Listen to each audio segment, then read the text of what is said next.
Bem-vindo, galera, de volta a mais um especial, o segundo episódio do especial sobre a reforma. No primeiro episódio nós falamos sobre o que era a reforma, né? E hoje nós vamos falar mais sobre quem foi Martinho Lutero. E hoje de novo aqui o Lucas, beleza? Para quem não sabe, Lucas é cria lá da PIB, né? Nascido e criado lá.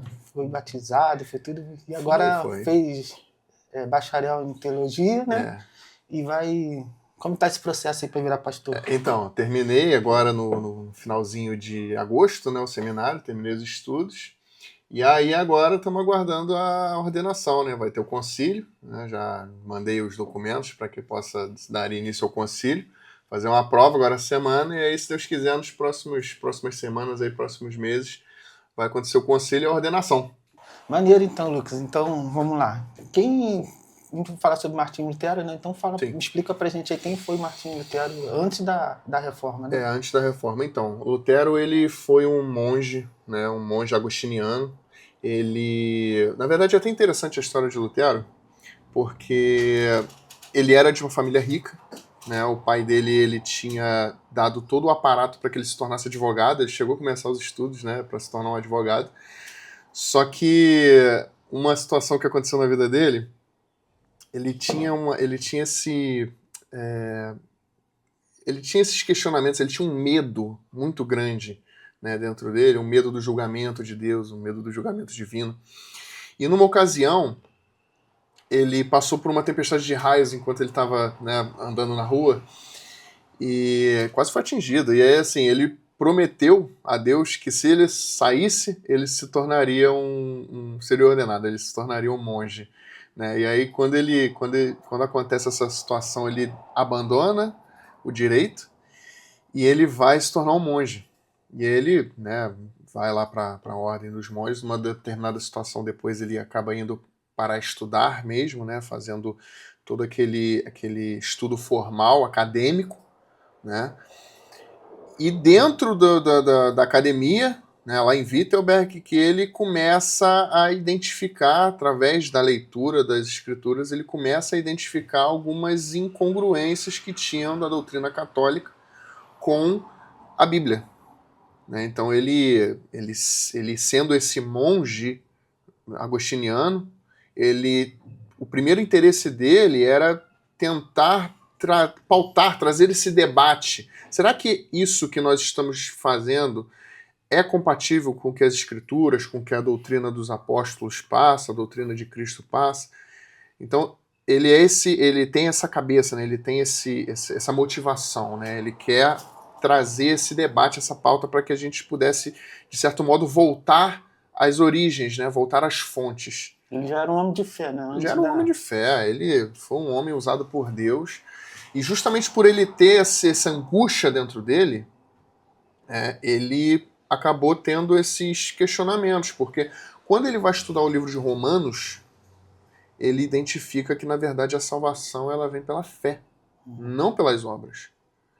E isso muda completamente a cabeça dele, porque ele não se martirizava mais, ele não tinha mais medo do julgamento divino, porque ele tinha esse questionamento. Né? Assim, Deus, como é que pode Deus ser bom, sendo que nós temos contato com o pecado, e esse pecado nos conduz ao inferno? Então ele via Deus como um sádico, que ele está lá nos céus o tempo inteiro apontando o dedo, acusando e mandando pessoas para o inferno. Quando ele entende o conceito de graça, que na verdade o pecado ele assola a nossa porta, o pecado ele causa isso dentro de nós, mas a salvação ela não vem pela observância da lei, mas pela graça, pela fé, pela graça através da fé, ele tira um peso enorme das costas. E isso muda completamente a teologia dele. E ele passou por uma crise espiritual nesse período? Várias. E quando ele vai para ter esses estudos formais lá em Wittenberg, principalmente lendo o livro de Romanos, ele identifica isso e fala assim, caramba, cara, tá errado. Tá errado, então, a teologia... A essência da teologia, né, que a gente conhece hoje como católica, apostólica romana, tá errada nos seus conceitos basilares. E aí ele começa a ver o que os apóstolos tinham a dizer. O que Cristo tinha a dizer acerca disso? E aí ele muda completamente a cabeça dele. Então, Lucas, aí ele chegou a essas indulgências, né? O que são essas indulgências? Porque elas foram tão polêmicas, né? Então, num determinado momento da vida dele, ele viaja até Roma. E quando ele chega em Roma, ele vê a podridão que estava mesmo, né?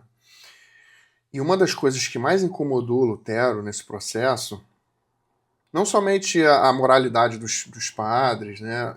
Uma das coisas que mais incomodou Lutero nessa época foi o fato dele ver a igreja vendendo, né, o que hoje nós conhecemos como indulgências, que são eram documentos que a igreja dava, né? E esses documentos eles eram vendidos para poder diminuir o tempo de alguém no purgatório, né? Seja você ou seja algum ente querido que já morreu, né? Tinha até uma frase muito comum nessa época de um desses vendedores de indulgência chamado Tetzel, né? Que ele dizia que quando a moeda, o tintilar da moeda, né, caía no fundo do cofre, uma alma saía do purgatório. E a igreja começou a abusar dessa prática, a igreja romana começou a abusar dessa prática de uma forma muito veementemente, assim mesmo, né? Isso fez com que... Por que isso, né, antes de qualquer coisa? Por que ela começou a abusar dessas indulgências? Porque o Papa Leão X precisava financiar a construção da Basílica de São Pedro, né? Ele tinha uma ideia de restaurar a igreja em toda a sua glória, né? Então ele identificando essa demanda da igreja, ele achava que talvez se a gente reconstruir a igreja, né, construir a igreja a Basílica de São Pedro, sobre onde Pedro estaria supostamente enterrado, a gente conseguiria voltar com a glória da igreja, né? Só que isso tinha um custo, né? Você erguer um prédio daquele tamanho tem um custo, então a igreja precisava arrecadar. E aí Lutero, vendo todo esse processo, ele identifica e fala assim, não, tá errado. A salvação não pode ser comprada, né? Você não pode. Como é que você vai entregar um dinheiro para a igreja e a partir daquele dinheiro a alma de algum ente querido seu vai sair do purgatório? Isso não faz sentido. A começar também que a doutrina do purgatório não é bíblica, né? Mas isso foi um papo para um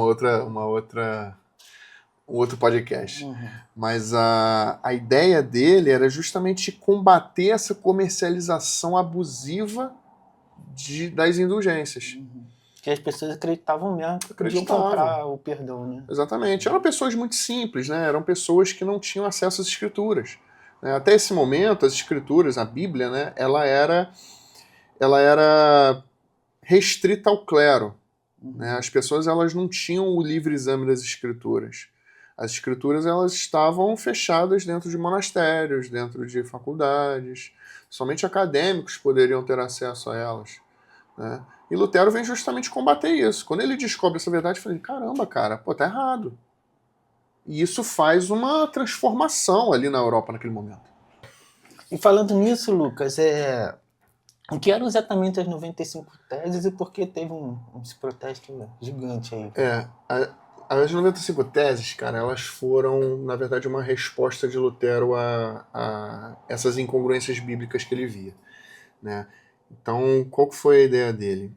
Ele, no dia 31 de outubro de 1517, ele escreve essas 95 teses e ele prega na porta da Catedral de Wittenberg. Na verdade, não era um ato de protesto aquilo ali. Na verdade, ele estava propondo um debate. Então, a ideia dele era, ele escreveu essas 95 teses de por que essas indulgências elas não têm respaldo bíblico, e ele estava propondo um debate acadêmico. Então, tipo assim, vamos analisar isso aqui, essas teses que eu estou trazendo, e vamos debater academicamente por que se isso tem respaldo bíblico ou não. Né? Só que isso acabou gerando, né, alguns desdobramentos. Primeiro, essa época a gente está falando da época onde Gutenberg inventou a sua imprensa. E o fato da imprensa de Gutenberg ter sido inventada calhou muito bem, porque pela primeira vez na história poderia se imprimir em larga escala materiais escritos. Aí as 95 teses dele espalharam, né? Viralizou, né, na época. E isso chegou até o povo. E aí, quando a igreja se deu conta do que estava acontecendo, a igreja católica se deu conta do que estava acontecendo, eles foram forçados a tomar uma iniciativa. Né? Por quê? Porque estava ferindo justamente o calcanhar de Aquiles deles, que eram as indulgências. Aí acontece todo um processo. Né? Lutero ele é obrigado a se reportar ao arcebispo daquela região, arcebispo Caetano, né? E ele não abre mão daquilo que ele acreditava. Numa sequência daquilo ali, ele é levado até o imperador Carlos V, né, que era o imperador do Sacro Império Romano Germânico.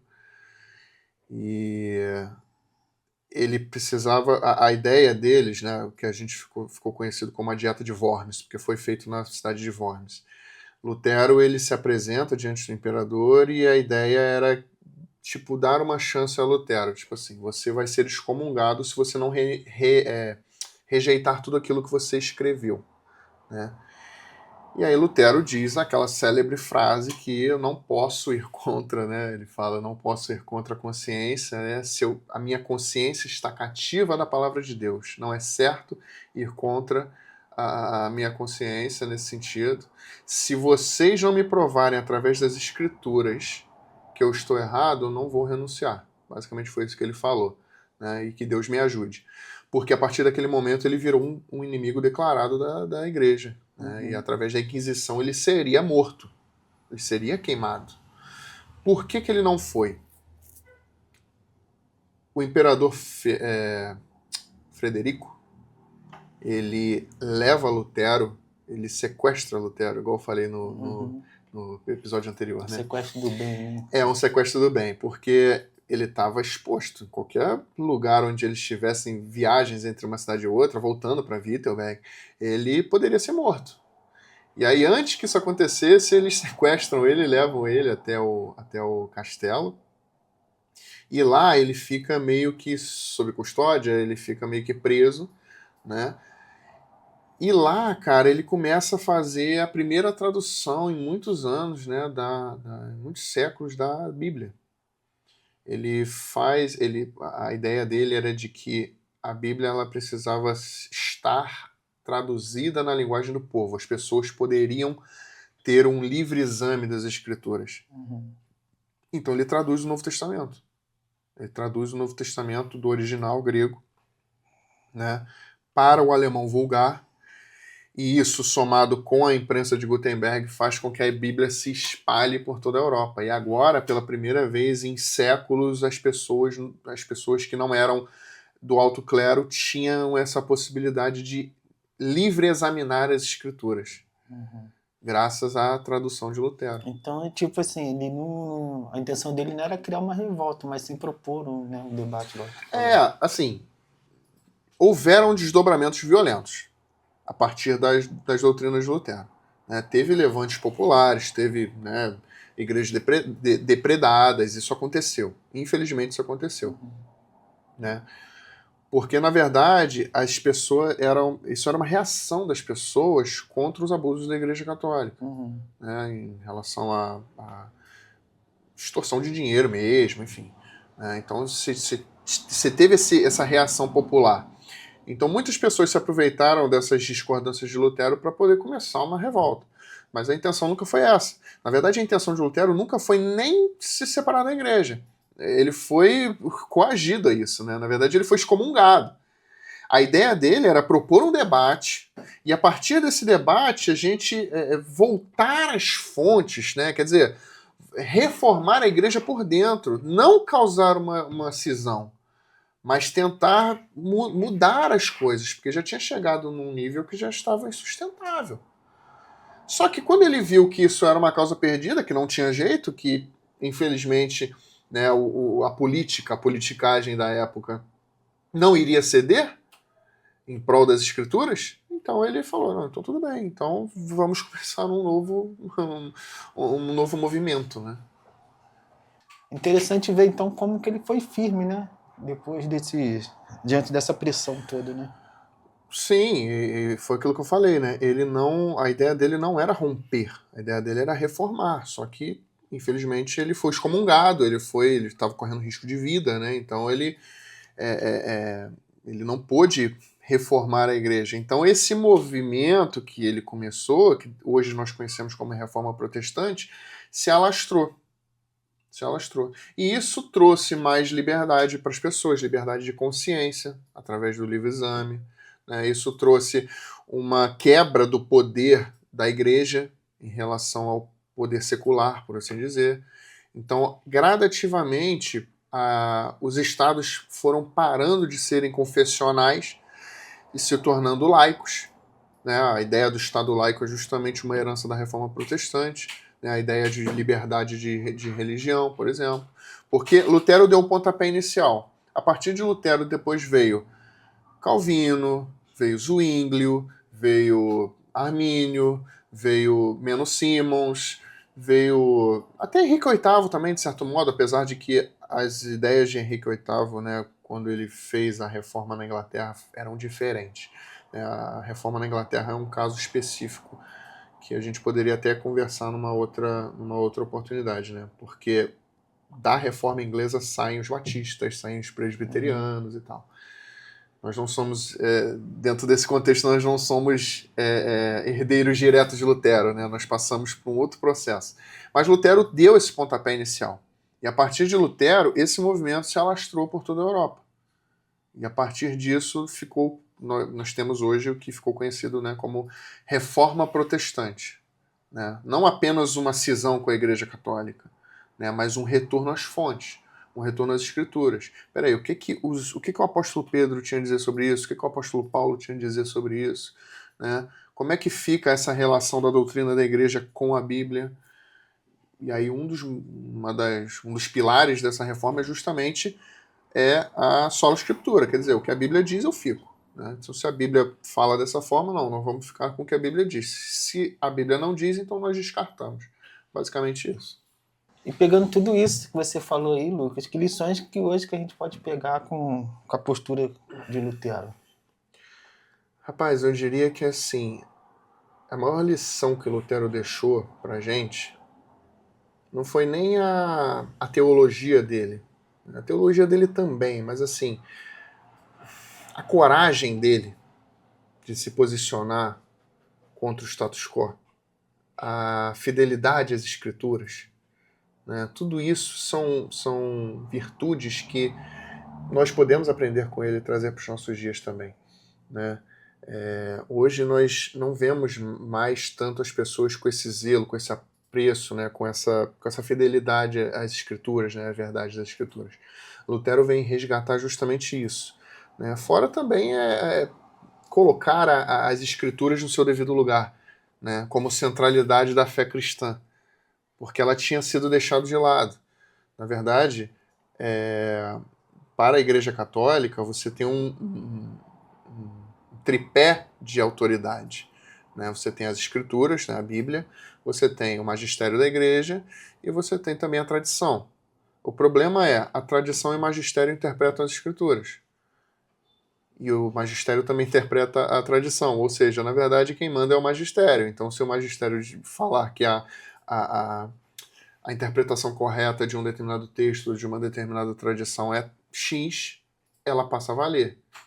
Então você vê como que a Bíblia ela acaba perdendo essa centralidade dentro da fé. Né? Porque você tem uma organização que somente ela pode trazer as verdadeiras interpretações. E você tira esse exame das pessoas. Né? Nós não defendemos também a livre interpretação. Nós defendemos uma interpretação ortodoxa das escrituras. Né? Só que as pessoas precisam examinar elas por elas mesmas. É isso que nós defendemos. E quando nós colocamos a Bíblia nesse centro da fé, ela volta a ter a sua importância, porque a Bíblia ela é a nossa única regra de fé e prática. Através dela é que nós desenvolvemos os nossos ensinos, as nossas doutrinas, as nossas atitudes. É ela que traz o conhecimento dela, é ela que traz a fé, é ela que conduz o homem para a salvação. É através da Bíblia que nós conhecemos quem Deus é. Porque ele se revelou. A Bíblia ela é essa revelação que Deus fez de si mesmo em linguagem humana. Então ela volta para essa importância que ela tinha perdido, né? E fora a liberdade de consciência, né? O livre-exame, igual eu já falei, das escrituras. Tudo isso são coisas que Lutero trouxe que nós podemos aprender com ele.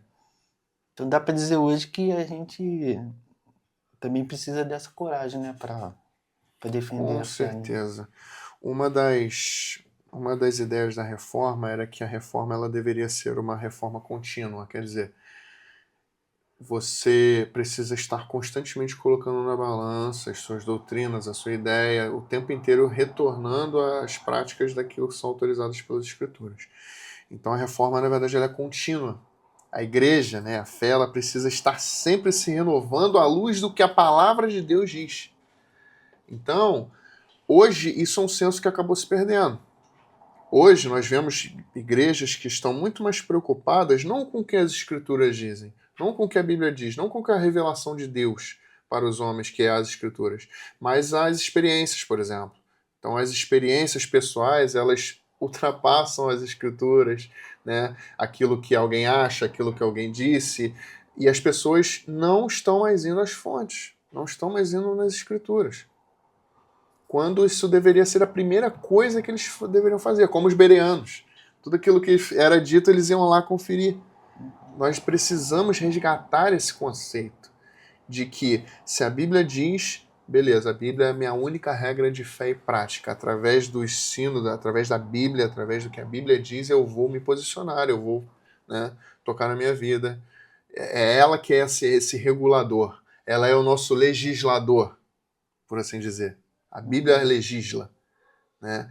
Nós somente executamos. E é tão um negócio interessante que lá na classe do pastor, né, pastor Celso, a gente faz uma pergunta livre e ele fala, tudo que ele responde, ele abre a Bíblia lá e responde em cima do que está ali, né? Exatamente. A Bíblia ela é como se fosse uma janela. Nós só conhecemos o mundo espiritual, nós só sabemos o que existe do outro lado, no transcendente, porque a Bíblia ela nos traz essa revelação, né? Então ela é como se fosse uma janela, de modo que eu só consigo enxergar o que está do outro lado se eu abrir essa janela. Né? A Bíblia é como se fosse essa janela que você abre e você pode contemplar o transcendente, o mundo espiritual, quem é Deus, quem é Jesus. Através dessa janela que nós sabemos quem Deus é, quem foi Jesus, que ele veio, que ele andou entre nós. Nós sabemos o que é pecado, nós sabemos o que é salvação, nós sabemos como agir em determinadas situações. Nós só conhecemos esses conceitos porque a Bíblia nos revela isso. Nos revela o caráter de Deus. Então ela é como se fosse uma janela, onde nós abrimos e nós podemos contemplar o mundo espiritual, por assim dizer. Então, Lucas, para fechar o nosso papo aqui, você acha que hoje a nossa EBD, graças a Deus a gente ainda tem lá na nossa igreja, seria o Lutero de hoje em dia? Rapaz, a EBD é uma ferramenta imprescindível para a vida de todo crente. Porque é através da EBD que nós podemos ter um estudo formal das Escrituras, né? Muitas vezes, muitas pessoas não vão ter a oportunidade de ir para um seminário, né? De ter um ensino acadêmico. Nem todo mundo vai ter essa possibilidade. A EBD entra justamente para poder suprir essa lacuna. De modo que na EBD a gente conhece todos esses conceitos, a gente tem um professor preparado ali que vai expor a palavra de Deus para a gente. Então poderíamos dizer certamente de que a EBD é fruto direto do trabalho de Lutero. Quer dizer, Lutero ele traz essa urgência, esse senso de urgência de precisamos estudar as Escrituras. E a EBD é desenvolvida ao longo da história como uma ferramenta para que nós possamos cumprir essa urgência que Lutero trouxe.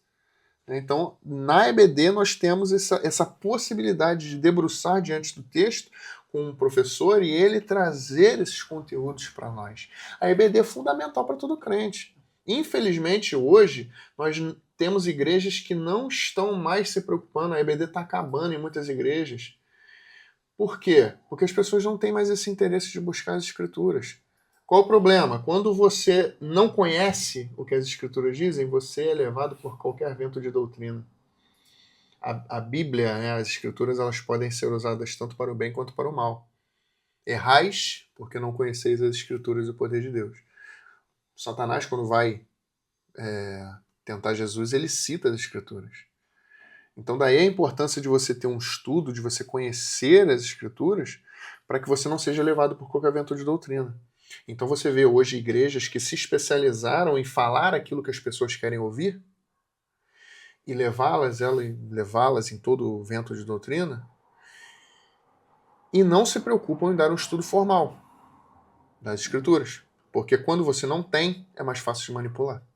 Então a EBD é uma ferramenta fundamental para combater essa manipulação que muitas pessoas fazem da fé. E isso é um fruto direto daquilo que Lutero deixou, das heranças de Lutero, das heranças da Reforma Protestante.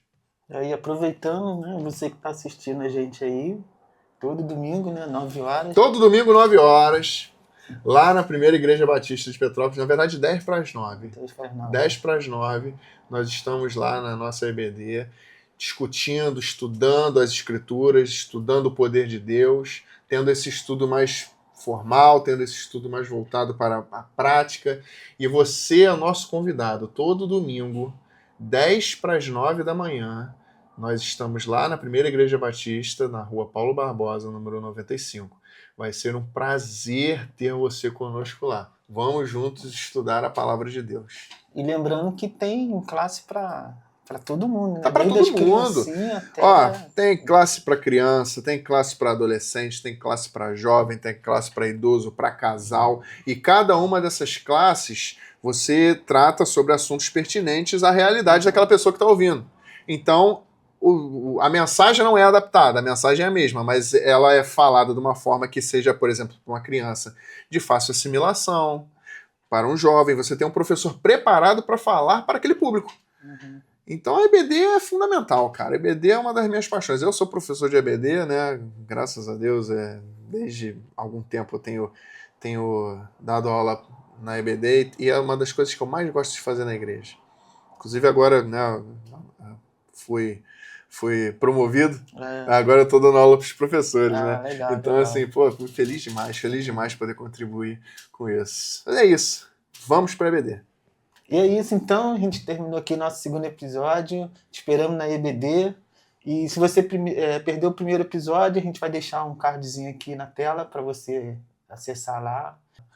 No próximo episódio, né, Lucas, a gente vai falar sobre as 5 solas, né? 5 solas. Tá? Obrigado. Valeu. Sempre um prazer. Até a próxima. Abraço.